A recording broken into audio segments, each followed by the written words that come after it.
Hello students, today I am going to discuss the 15th lesson Economic Development. This year you have a new subject Economics. Now you may ask, what is economics? Economics can be defined as a social science concerned with the production, distribution and consumption of goods and services. Goods means commodities or things like toothpaste, book, pencil, etc. Services can be defined as the service of a doctor, the service of a lawyer, and so on. Countries use resources. These may be natural resources or they may be man-made resources to bring about economic development. And it is this that we are going to study about in this chapter. So let us ask the question, what is economic development? Economic development is a constant increase. The emphasis is on the word constant. It is a constant increase in national income of a country. So what is national income? National income is the total income of a country. Second thing is increase in per capita income of a country. How do we get per capita? We get per capita by dividing the total income of the country with the total population. Then we get per capita. Per capita means income per person, average income per person.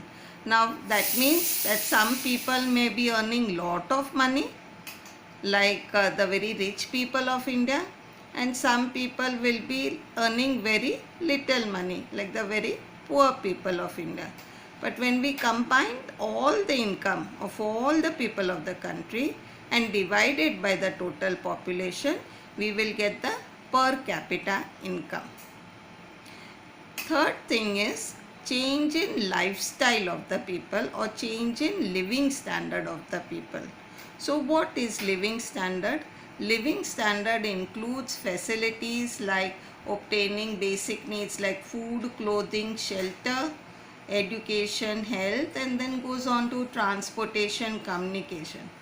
Now if our living standard is very basic, we are just getting our basic needs fulfilled, then our living standard is low. But if we get more needs fulfilled and we have a variety of choices like they have in the US, then our living standard is high.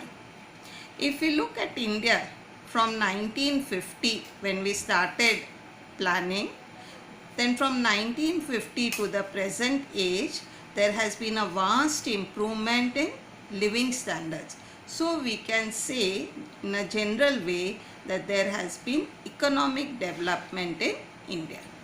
Very often two terms seem to be confusing: economic progress and economic development, and people use it interchangeably. That means they use it in the same way. But there is a slight difference between economic development and economic progress. Let us see on what parameters we can make out these differences. Firstly, on the basis of development process. If we look on the basis of development process, economic development is qualitative. That means you cannot put a measurement on it.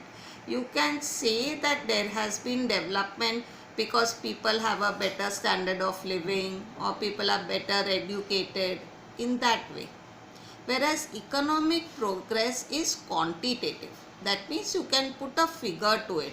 It is statistical. You can actually say that this percentage of people are poor or this percentage of people are rich, in that way.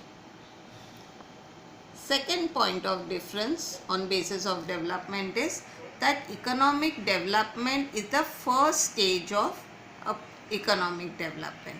Whereas when we say that a country has progressed, economically progressed, then it includes economic development. That means progress can happen only after development. The second basis on which they can be differentiated is according to changes taking place in the economy. Now, any economy is not static, it keeps on changing. There are economic changes. So, on basis of changes in economic development, the changes take place in production, that is, there is increase in production of goods and services on the basis of research. For example, let us take agriculture.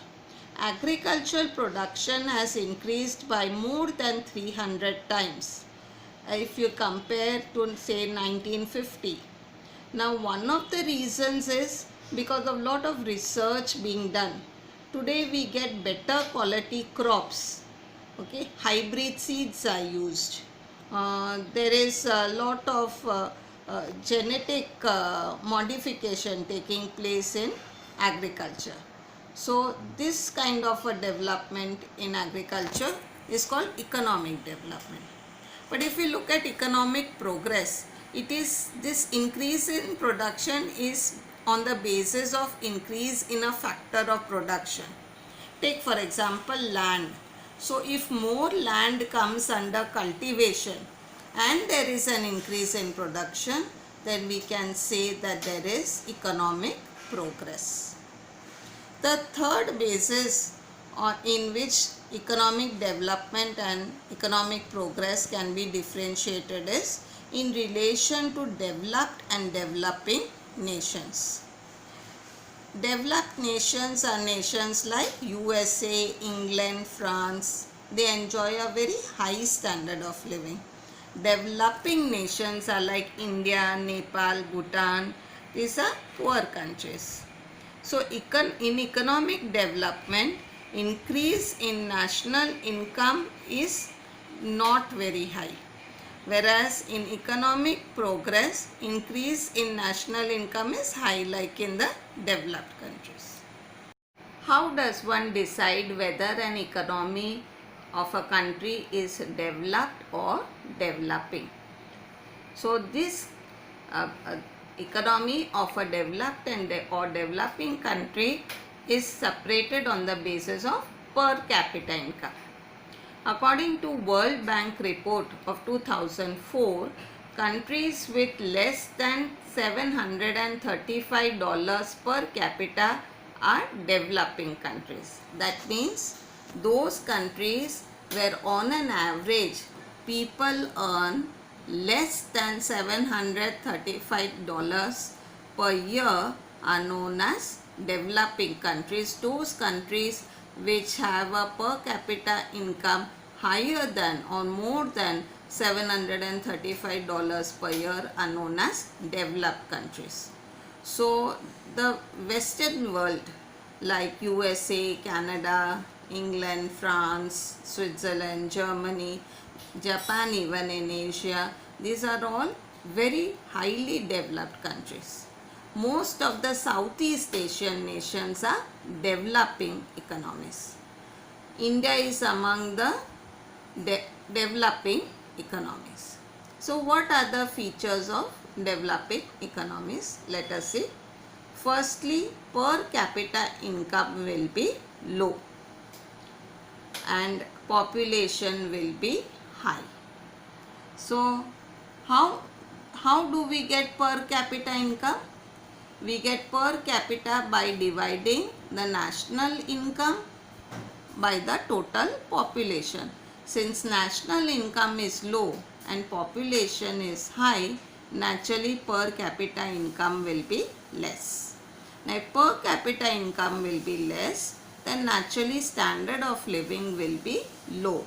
If we have less money to spend, then we will naturally satisfy only basic needs. If we have more money to spend, then we can go for luxuries. Second thing is population growth. In developing economies, population growth rate is very high. These countries have very high population growth rate. In countries like India, the population growth rate is more than 2%. Thirdly, there is dependence on agriculture. Most developing economies are what are called agrarian economies. That means agriculture is the main occupation in such countries. Almost 60% of the population in India is dependent on agriculture, and its contribution to the national income is 26%. Yet another feature of developing economies is unequal distribution of income. That means everybody does not have the same amount of income and wealth.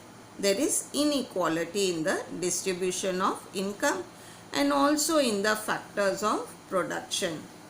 Factors of production we'll do later are land, labor, capital and entrepreneur. So rich people have a maximum share of the income and poor people have the least share of income. A very distinguishing feature of developing economies is unemployment. In such economies, unemployment ratio is very high. It is more than 3% of the total labor. Now what does that mean, total labor? The workforce.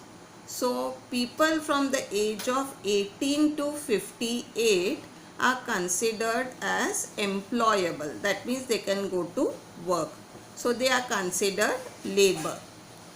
Now from that total labor, people from the age of 18 to 58, more than 3% of that is unemployed. Now what types of unemployment are there? There are many.